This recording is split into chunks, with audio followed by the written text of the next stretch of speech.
noches, señoras y señores. Buenas noches también a todos ustedes y gracias por estar aquí. Es ocioso recordarles a ustedes que uno de los acontecimientos inesperados y de importancia política, social y económica ocurridos a lo largo de estos últimos años ha sido la transformación de la URSS. Hoy hablaremos de Rusia, de sus raíces, de su nuevo despertar y de cuál puede ser su misión en el tercer milenio. También eso puede ser sorprendente. Alexander Dugin es filósofo, periodista, escritor, escribió Rusia, el misterio de Eurasia. ¿Cuál es la dimensión euroasiática del imperio ruso? Lo que es más importante a entender en este sentido es entender que la Rusia no es solamente el país culturalmente eslavo o occidental. Según el pensamiento de nuestro gran filósofo Konstantin Leontiev, la Rusia representa el país particular que fue el país más asiático y más turánico, según la palabra Turán, que significa propiamente el espacio euroasiático de la planeta. Y por esto yo pienso que es para entender qué representa la Rusia propiamente dicho, es necesario conocer lo que representa la Eurasia como el continente donde fue vinculadas dos tradiciones del pueblo turco y la tradición del pueblo indoeuropeo. Y por esto yo pienso que la Rusia tiene el papel muy importante en el contexto del contexto continental, porque representa esta mezcla, esta síntesis de dos corrientes muy importantes culturales, el corriente de los pueblos indoeuropeos, de los pueblos turcos. Dmitry Stolypin, que es nieto del gran primer ministro de Nicolás II, además es escritor, es periodista, ¿qué podría usted decir sobre el carácter europeo de Rusia? En cuanto al carácter europeo de Rusia, se puede decir lo primero, hablar de una noción geográfica.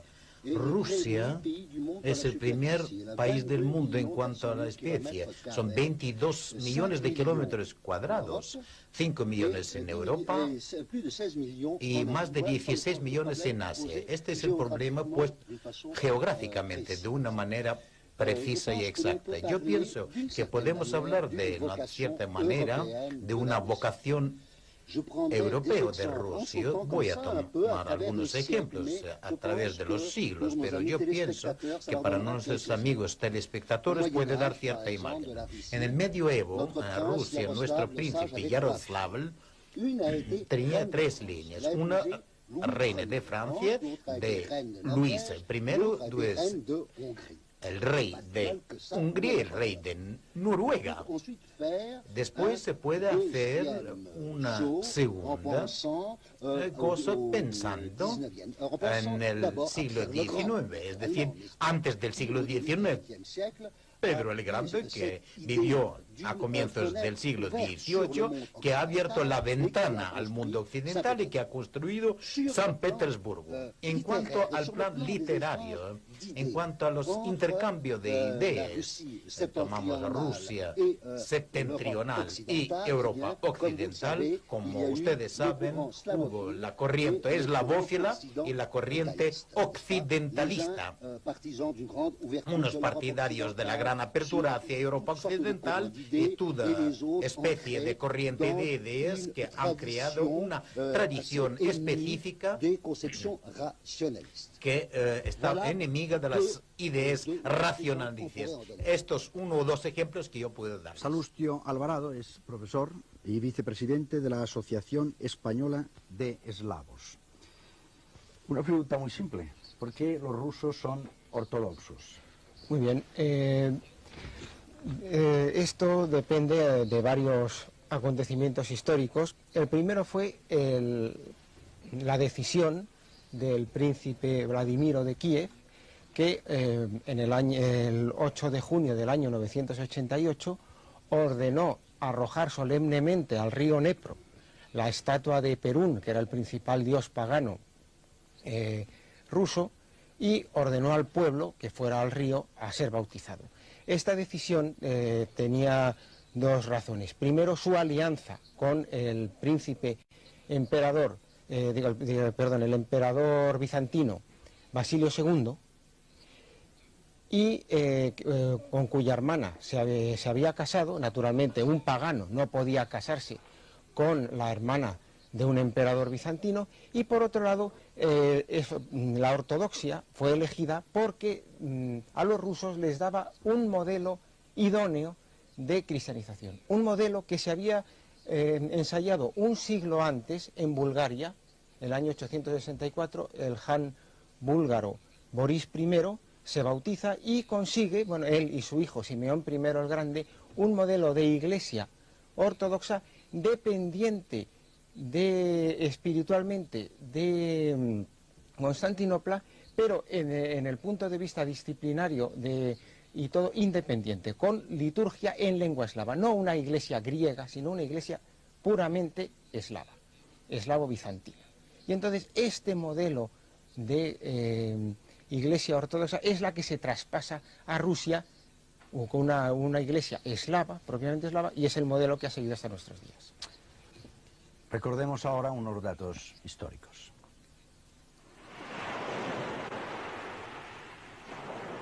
La historia de la antigua Rus se inicia con la llegada de los vikingos o varegos a la llanura situada entre las cuencas del Dnieper y el Volga, habitada por tribus eslavas durante miles de años. Desde la fundación del primitivo estado en el siglo VIII hasta su consolidación por los zares, su vida estuvo jalonada por las invasiones y luchas intestinas. En medio de tantos avatares, la Iglesia rusa fue la única fuerza social coherente que mantuvo, a lo largo de los siglos, el espíritu de unidad y de identidad nacional de los fraccionados y muchas veces sometidos eslavos orientales. El pueblo ruso recibió el cristianismo en el año 988, bajo la dirección de su príncipe Vladimiro de Kiev, nieto de la santa princesa Olga. Tanto los nobles como el pueblo llano fueron bautizados con su príncipe en las orillas del río Dnieper. El proceso de cristianización duró aproximadamente un siglo. La decisión de Vladimiro de aceptar el cristianismo ortodoxo tuvo consecuencias insospechadas. El príncipe de Kiev ingresó en la familia de los reyes cristianos de la Edad Media, y por su matrimonio con una princesa bizantina pasó a ocupar un lugar en el grupo más importante de los príncipes de la época. Dependiente del Patriarcado de Constantinopla, guiada por arzobispos y obispos en su mayoría griegos, fue Rusia sintiéndose cada vez más enemiga de Roma y del mundo católico occidental, y más tarde, cuando en 1054 la Iglesia griega se separó totalmente de Roma, arrastró a Rusia con ella al cisma. Los repetidos intentos unionistas de los papas, sobre todo en los concilios de León en 1274 y de Florencia en 1439, fracasaron una vez más.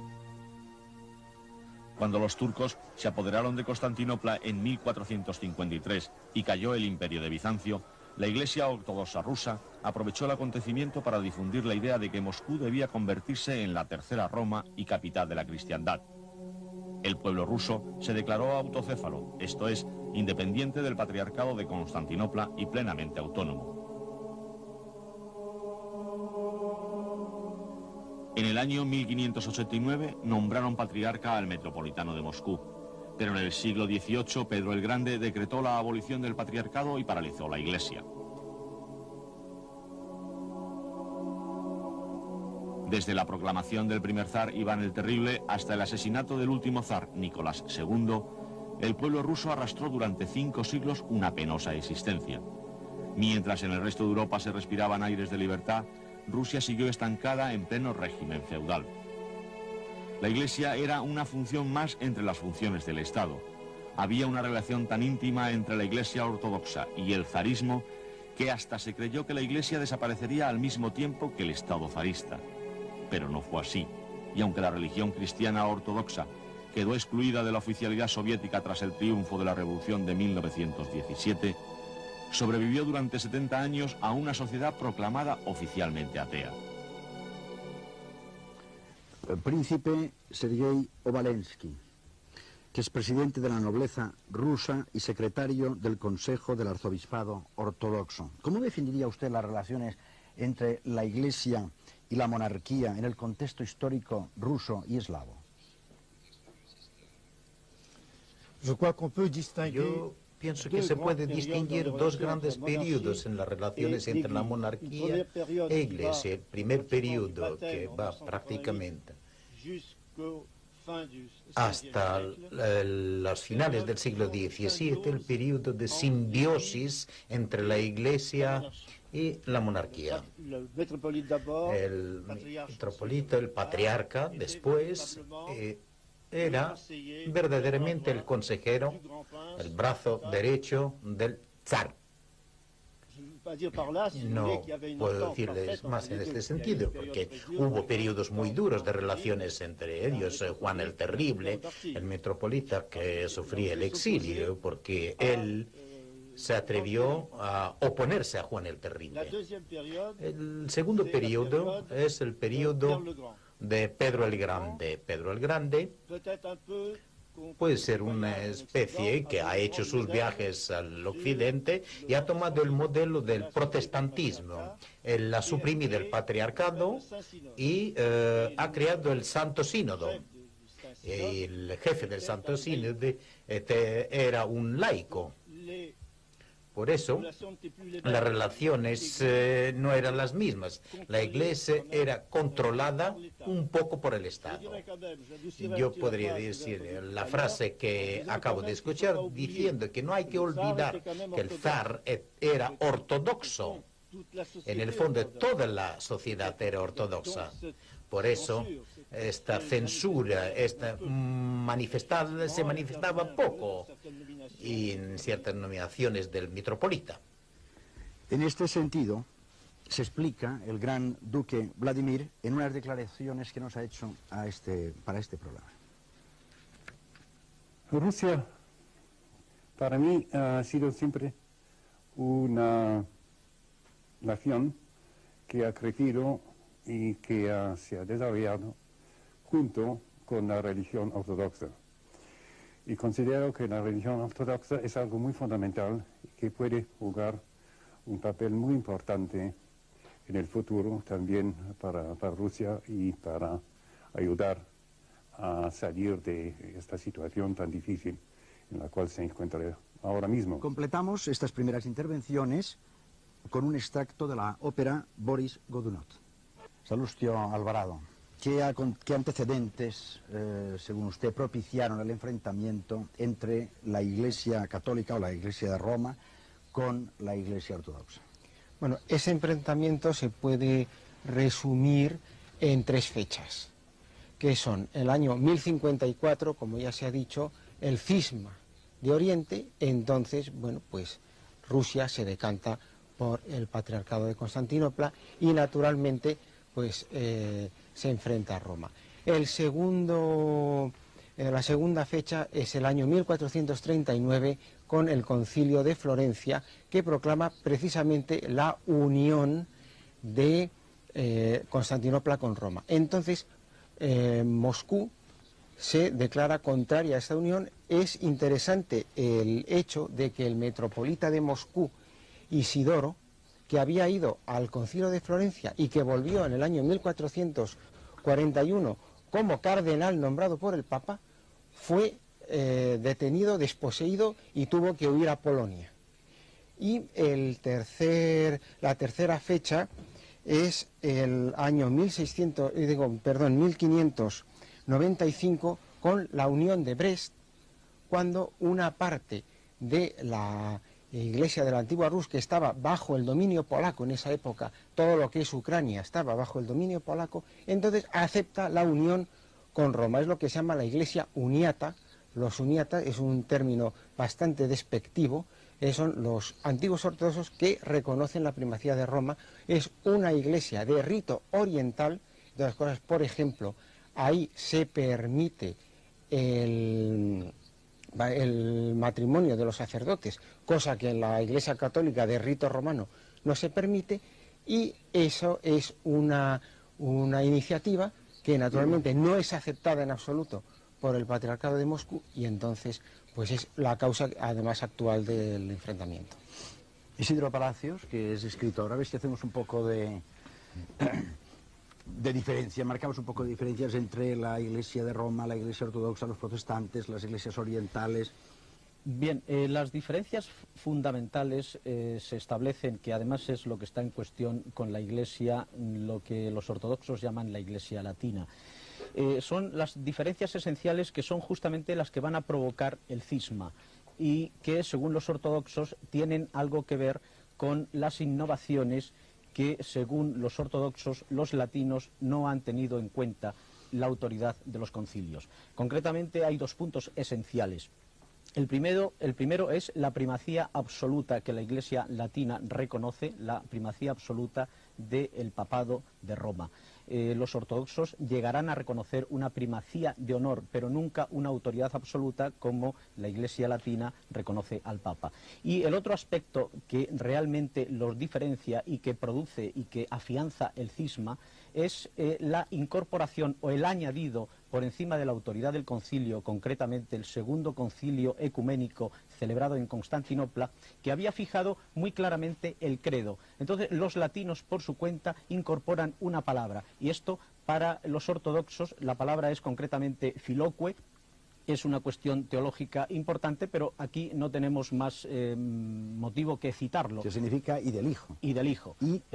Es la procesión del Espíritu Santo. El Espíritu Santo, según el credo aprobado por el Concilio Ecuménico, dice que el Espíritu Santo procede del Padre. Los latinos incorporan además esta palabra filoque, es decir, y del Hijo.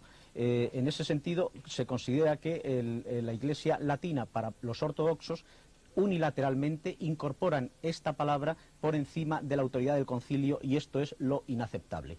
Pero desde un punto de vista puramente plástico, porque hay muchas diferencias, a mí me gustaría citar una que puede ver claramente un arco muy diferenciado de este aspecto. Si consideramos, por ejemplo, que la liturgia es el centro de la cristiandad, es, como decían los ortodoxos, el cielo en la tierra, vemos una diferencia de las tres iglesias ante la actitud de esta celebración, de la Sagrada Liturgia. Por ejemplo, en las iglesias ortodoxas no existen bancos para sentarse. O se está de pie o se está de rodillas, y de rodillas no de cualquier forma, sino justamente con la inclinación de posternarse con la cabeza para dar en el suelo. Es decir, en una postura de humildad absoluta. Y, por ejemplo, el aspecto humano, el de las homilías, no existe prácticamente, realmente no hay. Mientras que en la Iglesia latina existe una posición más intermedia. Existe la posición de los bancos en la iglesia, se está sentado, se está de pie y se está de rodillas, pero al mismo tiempo el elemento humano se incorpora de una forma concluyente. La homilía cada vez dura más tiempo en relación con el sacrificio eucarístico. Eso es importante.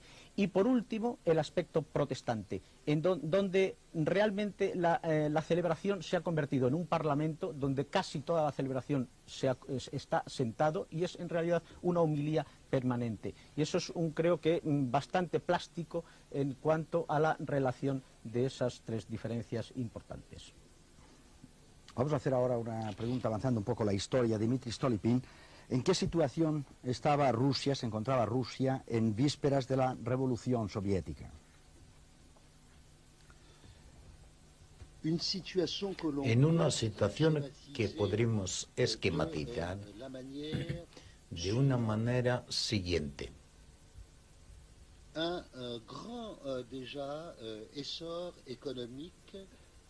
Un florecimiento o preflorecimiento económico en el comienzo, fines del siglo XIX y comienzos del siglo XX. Por ejemplo, Sergio Witte, que hasta 1903 ha dicho que ha sido un superministro en la esfera de los transportes, comunicaciones, economía y finanzas. Y de una manera formidable, él ha estabilizado la divisa rusa y ha dado un verdadero progreso a los transportes. Él ha multiplicado por 2 las líneas, el ferrocarriles, y ha construido el Transsiberia y él ha dirigido esta idea de San Petersburgo hasta Vladivostok, Extremo Oriente, un aspecto. Y él ha sido el autor, él ha inspirado, podríamos decir, el manifiesto de 1905, por el cual Rusia, no hay que olvidarlo, que ha sido una autocracia, pero una monarquía constitucional, no hay que olvidarlo. Y al lado de todo esto, dándole un esquema, un vistazo panorámico, ustedes tienen una burocracia, como diría yo, consciente, pero eficiente. Al mismo tiempo había revolucionarios. Lenin ha dicho, nos hacen falta revolucionarios profesionales. Y al mismo tiempo tienen ustedes una clase cultivada de los terratenientes que son, en algunas, como diría yo, un poco tocados por inmovilismo. En este periodo un poco hay una guerra ruso-japonesa que es un fracaso terrible para Rusia y que ha sido un elemento de la revolución, que ha alimentado la revolución. Y el segundo punto del que quería yo hablar, una revolución que todos nosotros sabemos en algunos eslóganes que quieren aplicarse a los eslabones más débiles, y es la condición y situación de los campesinados. Posiblemente vamos a hablar después que hay una segunda figura reconocida por muchos historiadores, una figura es Pedro Stolypin, que ha dado, que se ha inclinado particularmente a la situación del campesinado.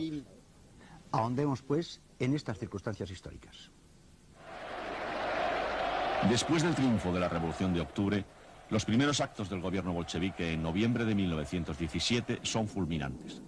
Se multiplican en pocas semanas los decretos que supondrán un cambio radical para la sociedad rusa, en el aspecto de la paz, de la ley agraria, del control obrero de la industria, de la nacionalización de la banca, y que también afectarán a la Iglesia. Se suprimen todos sus privilegios y se le quita toda la red de escuelas para eclesiásticos. La nueva Constitución proclama la separación entre Iglesia y Estado. Los monasterios fueron confiscados y se transforman en cualquier cosa que las autoridades consideraran más necesarias para el pueblo. Una piscina, cines, museos de ateísmo, colegios, gimnasios. Para muchos edificios, despojados de todas sus riquezas inmobiliarios, significará la ruina. Así se dispersa un patrimonio enorme de obras de arte, iconos, objetos de culto, ornamentos, evangeliarios y libros sagrados.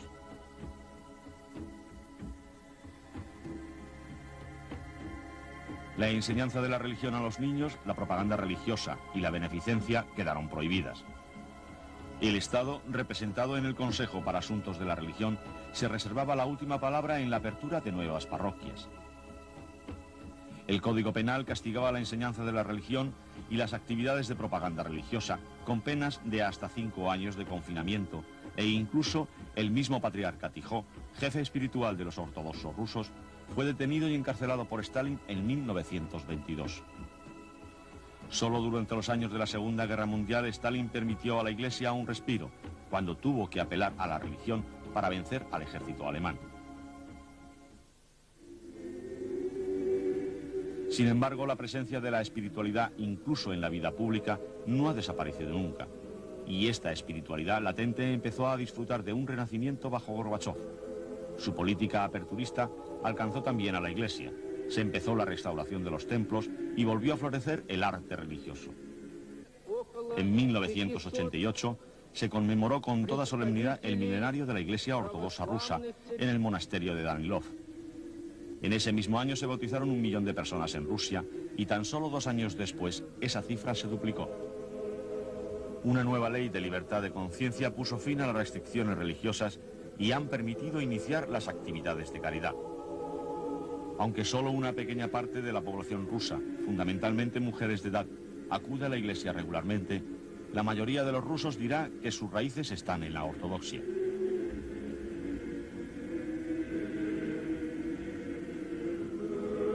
Los popes fueron prudentes a la hora de bendecir el fin del comunismo. Esperaron que fracasara el golpe de Estado del pasado agosto. Este fracaso supuso la aceleración de un proceso imparable que desmembró a la antigua ex Unión Soviética y terminó con más de 70 años de régimen dictatorial. En la actualidad, la religión está de moda en Rusia. La Iglesia es un símbolo nacional de primer orden y este protagonismo es aprovechado por las autoridades eclesiásticas para recuperar el tiempo perdido y reclamar mayor presencia en la nueva sociedad rusa.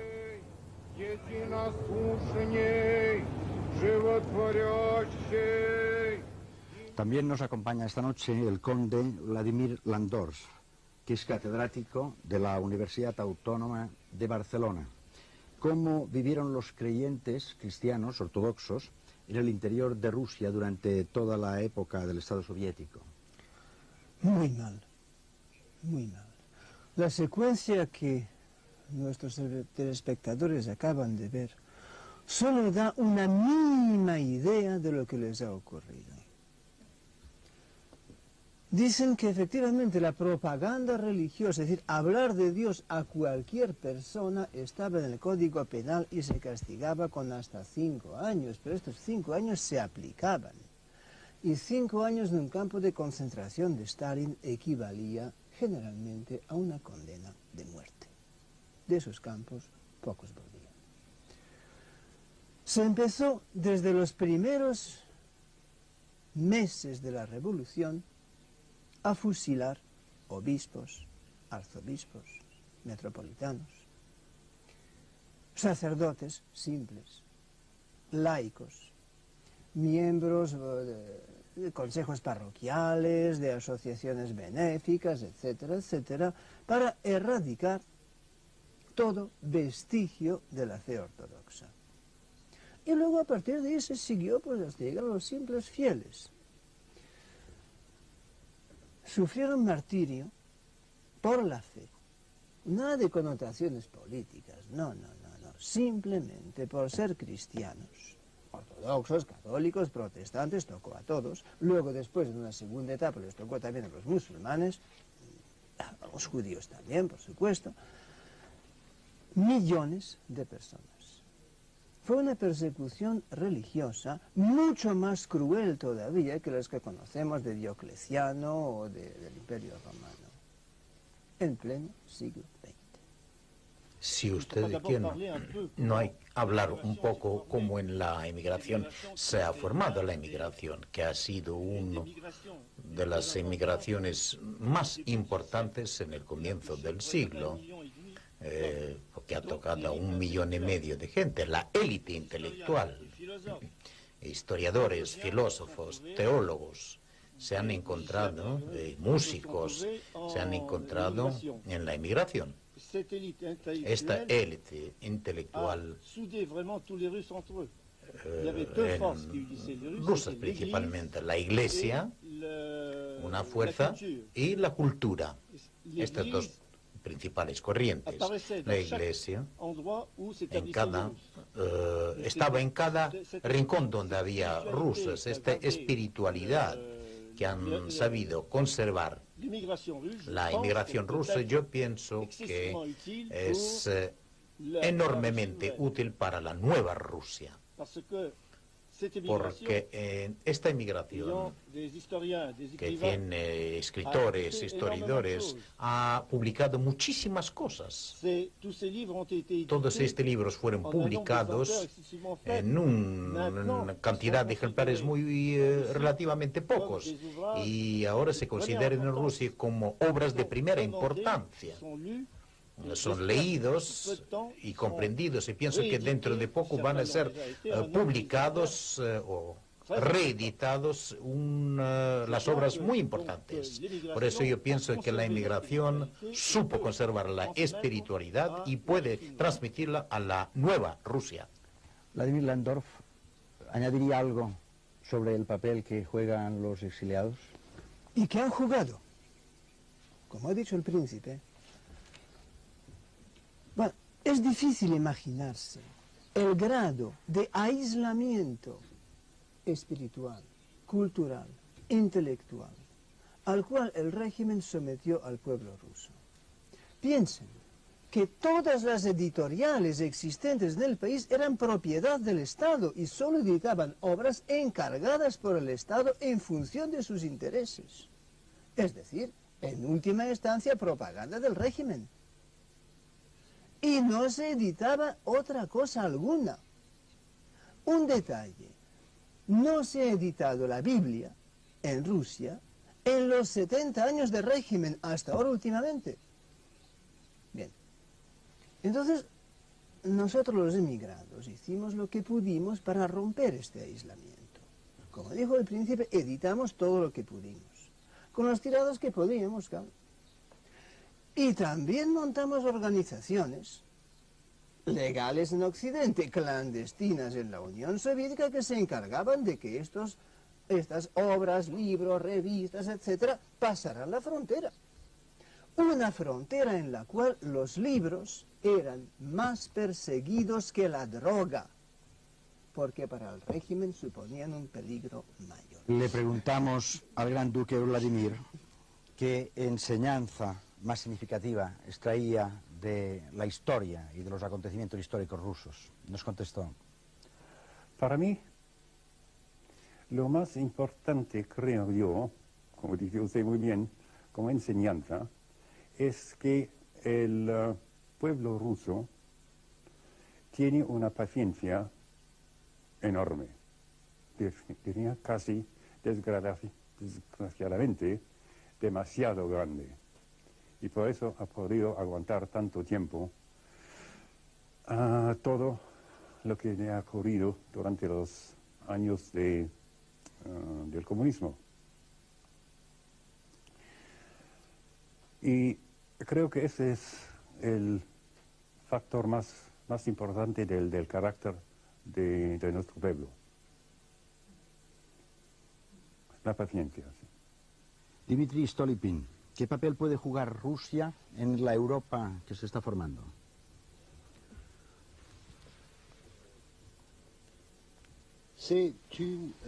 Es una pregunta a la cual es muy difícil contestar, porque nosotros nos encontramos en una etapa de transición, pero lo que es muy importante es que Rusia actualmente produce el sentimiento de encontrar las fuerzas para desarrollar su futuro en el redescubrimiento de su pasado, de la gente que tiene una experiencia positiva. Por eso habrá unos vínculos, habrá algo que se prepara para el futuro, que se presente como algo de una manera muy esperanzadora. Sobre el papel a jugar en Europa de Rusia y qué deben hacer los rusos, también nos contestó el duque Vladimir. Creo yo que de todas formas, después de la desaparición del comunismo, que todo este territorio grande que era nuestro imperio y nuestro país, y también hasta últimamente la Unión Soviética, puede ayudar muchísimo a Europa una vez que habrá tenido una forma de gobierno normal, porque tiene unos recursos muy importantes que estarían entonces a la disposición de la Europa entera. Actualmente, cuando la situación es tan difícil y hay tantos problemas que surgen delante de nuestra patria, lo más importante, sin duda alguna, es la colaboración de todos los rusos, tanto dentro del país como fuera de él, para ayudarse mutuamente a llegar a conseguir que el país recobra una situación normal y una vida normal dentro de este mundo. ¿Qué sentido simbólico puede tener, por lo menos simbólico, puede tener el zarismo en toda esa transformación? Bueno, tiene un sentido simbólico muy importante porque yo creo la figura del zar, viendo desde que se produce el acontecimiento trágico de su muerte con su familia y todo el martirio del pueblo cristiano ruso hasta nuestros días, hay verdaderamente una trayectoria que entronca con las profecías que por aquellos días empezaron a surgir. Y esto hace que el zar Nicolás II esté dentro, digamos, de la idea de los reyes míticos que murieron un día y que, según la tradición, volverán al final de los tiempos con el retorno de Cristo. Ahí está Arturo, Carlomagno, el rey don Sebastián, entronca en esa tradición. Por la época en la que el zar Nicolás II estaba en Ekaterimburgo con su familia pasando el cautiverio, una aldeana que entonces servía en la casa Ipatiev, donde estaban prisioneros, sin embargo, veía a la familia imperial bastante apocada y sin embargo soñaba con ellos, ella cuenta, y les veía sobre todo al zar aureolados, rodeados de una aureola, con vestidos resplandecientes, con las flores cayendo del cielo. En realidad veía al zar como un gigante, es decir, con una proyección sagrada importante. Por otro lado, existían las profecías, incluso ya en el año 23, por ejemplo, cuenta un autor que se encuentra con un leñador en plena taiga siberiana y le dice que después de aquella enfermedad que están padeciendo, el zar muy piadoso retornará, vendrá de nuevo para juzgar a vivos y muertos, provisto, imbuido de un gran poder que Dios le habrá dado. Esto, curiosamente, pues en esos tiempos puede parecer una exageración, pero cuando en la actualidad vemos que la Iglesia Ortodoxa en el año concretamente 1981 canoniza al zar y justamente le presenta de esta manera, es como esa aldeana estaba viendo al zar, aquel zar apocado, anodadado, humilde y abatido, y sin embargo le veía en esta posición de retorno, que curiosamente en el año 89 el patriarca Alexis en San Petersburgo, poco antes de tomar posesión en la recién abierta iglesia de San Isaac el Sirio, hace pública una mención que esa declaración, ese reconocimiento de la santidad del zar, de su familia y de todos los mártires de la revolución hecha por la Iglesia Ortodoxa en el exilio, él lo va a reconocer. Claro, todos sabemos que en realidad la venida del zar en esta forma, cuando sabemos lo que significa un icono en la Iglesia Ortodoxa, que está en el centro de las veneraciones, en realidad es una alusión no solo simbólica, sino real de la presencia, del retorno del zar en su sentido central. Alexander Dugin, estaba hablando ahora de los iconos. ¿Qué significa para la ortodoxia el icono? Sí, hay que decir que nuestra tradición ortodoxa es la tradición particular, porque no fue propiamente la tradición que fue instaurada en lugar del paganismo, pero ha dado la posibilidad de expresarse de muchas cosas del paganismo eslavo precristiano.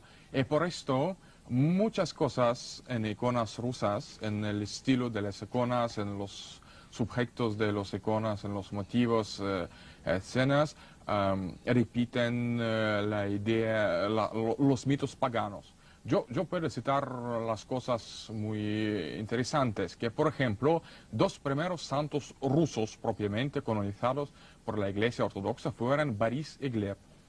Pero estos dos santos rusos están representados siempre en los iconos, uno con barba y otro sin barba. Y significa propiamente el antiguo rito mitológico pagano del solsticio del invierno, porque el hombre con barba significaba el viejo año, pero otro el nuevo año. Y por esto yo pienso que la tradición ortodoxa, propiamente dicho, está muy pagana en algún sentido positivo, porque ha recogido todos los ritos, todos los mitos de la tradición eslava euroasiática precristiana. Y por esto yo pienso que en ese sentido la tradición ortodoxa pues, tiene una dimensión muy profunda que va mucho más lejano que propiamente el cristianismo ideológico. Isidro Palacios ha hablado de ritos diferentes o diferencias en los ritos. Comprobémoslo en esta liturgia, en estos actos litúrgicos que les ofrecemos. La piedad litúrgica es, en general, un rasgo típico de la vida espiritual de la ortodoxia rusa, y los fieles son particularmente sensibles al estilo de estas celebraciones. En la Iglesia ortodoxa, la liturgia y el culto es el centro de la vida religiosa. La Santa Misa de rito ruso es de una gran belleza ritual y está llena de símbolos. El sacerdote entra en la iglesia, ora ante el iconostasio y va a la sacristía para revestirse con ornamentos sagrados.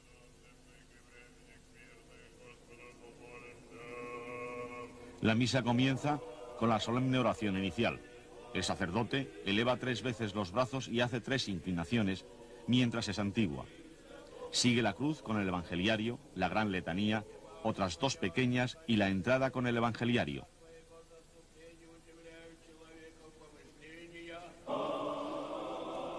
Después de la epístola leída por el ayudante y del evangelio cantado por el sacerdote, se cierra la puerta real. Posteriormente, se abre tras las letanías que conducen a la entrada de los dones. Después de la bendición a los fieles, se cierra nuevamente. La puerta real es normalmente baja, artísticamente decorada y permite una relativa vista al altar. La postura oracional del sacerdote es de pie, con las manos caídas debajo de la casulla. Solo en 3 oraciones se eleva las manos. La inclinación, santiguándose, se repite frecuentemente. No existe la genuflexión. El sacerdote solo se arrodilla para rezar el Padre Nuestro los días entre semana.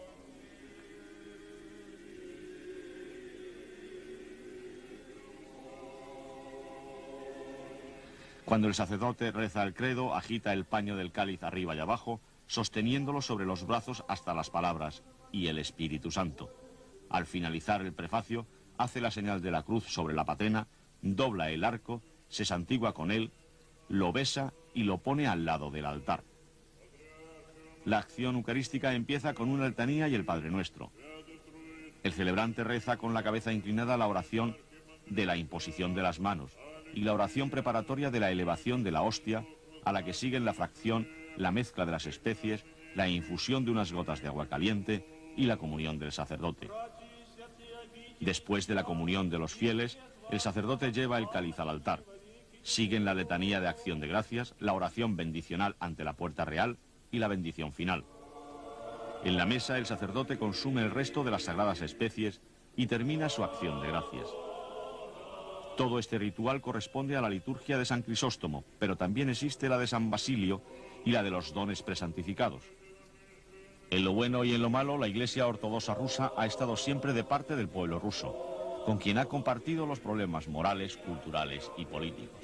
Alexander Duin, ¿y qué papel representa para el espíritu ruso Siberia? Sí, pero es la cuestión muy importante porque según la mística rusa, la mística ortodoxa, la Siberia representa el papel propiamente dicho escatológico en el contexto de nuestra tradición ortodoxa. Se habla la gente que la Siberia será la tierra casi del paraíso futuro, sería el centro de un renacimiento de la fe ortodoxa, propiamente dicho, y hay muchas profecías que circulan entre la gente ortodoxa. A veces esto da la impresión del misticismo popular, pero siempre se habla que la Siberia tiene el papel muy importante en el desarrollo de los acontecimientos propiamente dicho escatológicos y vinculados con el fin del mundo. Alguna gente dice, por ejemplo, que desde Siberia debe aparecer el salvador de la Rusia, de nuestro imperio que ahora se desagrega, que se destruye. Y por esto yo pienso que en el futuro, en nuestro contexto de la religión ortodoxa, de la espiritualidad rusa, la Siberia debe juzgar el papel muy importante, escatológico, y puede ser muy importante no solamente para la Rusia, pero también para todo el mundo, para todo nuestro continente. Para nuestro continente. Es que hablando de profecías, aquí en la mesa tenemos un estudioso de las profecías de Fátima, que es Isidro Palacios, y que me ha comentado en varias ocasiones el tema de Fátima. Sí, efectivamente, eso es muy importante, porque el año en que Fátima se aparece en el otro extremo de Eurasia es justamente 1917, cuando se desencadena la Revolución Rusa. Y cuando triunfa la Revolución de Octubre, propiamente soviética, de ese año, en 1917, justamente se produce la última aparición, la despedida de la Virgen de Fátima. Es la Virgen de Fátima la que pide insistentemente en su segundo secreto muy conocido de Fátima, la consagración de Rusia, se la pide a Lucía que se la transmita a los papas.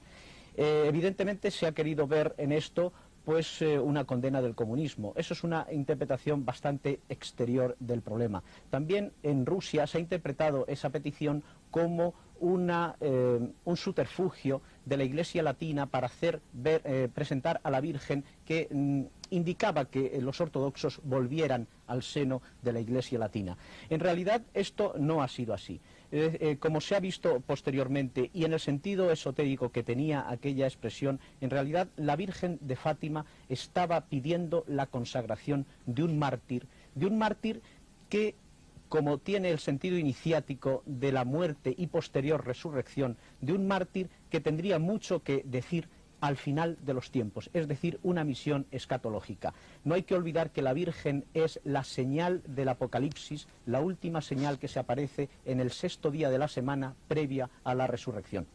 Y esta, por supuesto, misión que acaso tenga Rusia, pues nos lo indica un poco las palabras de Solzhenitsyn, por ejemplo, cuando dice que Rusia ha abierto para el mundo el infierno y acaso sea Rusia también la encargada en el final de los tiempos de cerrar estas puertas abiertas del infierno. Concretamente, el propio Solzhenitsyn dice que la capacidad de reacción de Occidente está viciada porque en realidad sumidos en su actitud de comodidad y de entrega al materialismo, prácticamente no puede resurgir de ahí nada, y él dice que para la historia Rusia precisamente es un país clave porque nace del martirio, del cincel y del yunque, donde se forjan realmente las resurrecciones. Y, por supuesto, ¿acaso eso tenga algo que ver con la profecía de Dostoyevsky, donde indica a Rusia como una suerte de barbarie en el sentido positivo del término, barbarie cristiana que puede recristianizar al mundo y concretamente a este occidente decadente? Esto, Vladimir Landorf, acabaremos entonces por las palabras que están diciendo, escuchando la palabra trascendente y trascendencia venida de Rusia. Pues, miren una cosa, Rusia ahora es un país con problemas inmensos. Para empezar, está en un nivel de supervivencia. Así como suena, el problema para la gente es encontrar de comer. Una ignorancia religiosa supina. Como ha dicho muy bien Salustio, 70 años de un régimen así se pagan. Y sin embargo, miren una cosa. ¿Qué les diré?